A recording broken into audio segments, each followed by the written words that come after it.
Beloved heart dwellers, I want to share with you Chronicles of the Bride, some of the different things that we experienced, Ezekiel and I both. And before I get into that, I do want to share my mother's departure for heaven.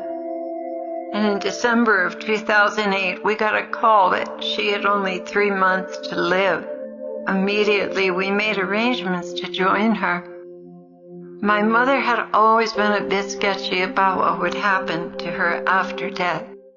She knew the soul was not flesh and blood because she felt her husband's soul depart from his body. She envisioned that departed loved ones and animals would be there too. During a dwelling prayer time we shared together, 10 years before her passing, she saw her father walking towards her as a young man, and behind him was her mother. She sensed her departed husband's hand on her shoulder during this dwelling prayer time. And joy of all joys, her kitty, Muffins, sporting little wings, flew onto her shoulder and nestled up against her. This was not any kind of necromancy or calling up the dead. This was a time of worship and prayer to our Lord Jesus. But God in His tender mercy knew the state of my mother's soul, an understanding about eternity, and He was beginning to prepare her for her last days on earth. This experience changed her preconceived perceptions about death and the afterlife, but did not totally convince her of what laid ahead. So arriving in Wisconsin, where she was staying, her very first words to me were, "Why has God done this to me?" I could only answer her, "Mom, He loves you very much, and you've accomplished all you came to do. Now it's time to go home." Given radical changes in world events, she was apprehensive about what was to come. Her dream home in Wisconsin became a burden during the winters when it was necessary for her to pay $100 every time the driveway was plowed, at least 6 times a month. Her taxes had shot up to $11,000 a year, and she was tired, so very tired of it all. In prayer, I distinctly heard the Lord say, "She's tired of suffering, and I'm tired of seeing her suffer." During one of our talks, she said, "You know, I really don't mind dying. I am tired. I just don't know what to expect after that." I had sent her extensive writings about our heavenly experiences, but she was still understandably afraid.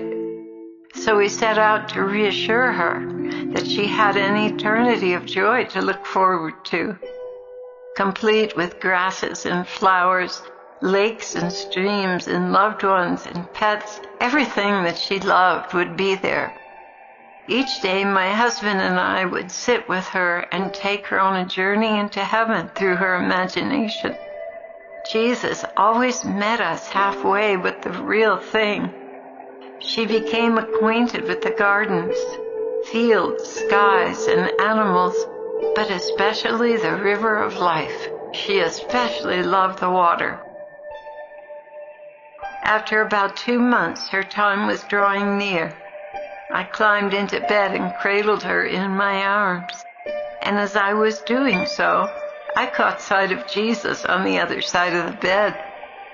He extended His hand to her, and I saw in the Spirit that she sat up, took hold of it, and left with Him. Jesus was preparing me in a vision for what was soon to come.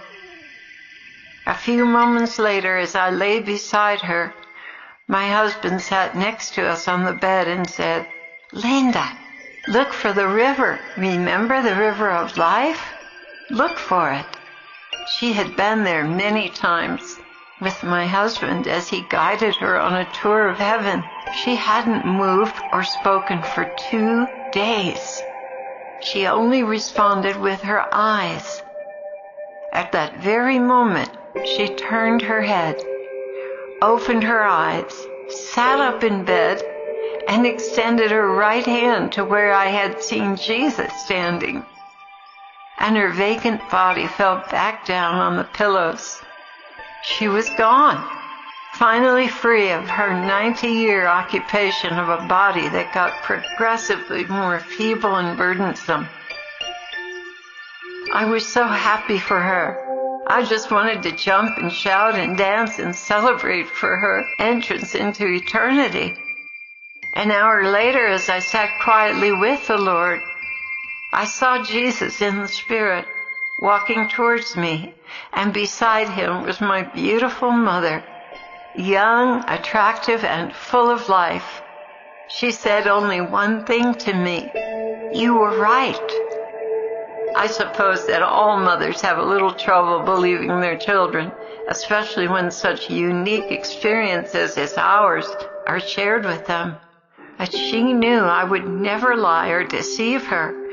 But what if I was deceived and hearing from a familiar spirit?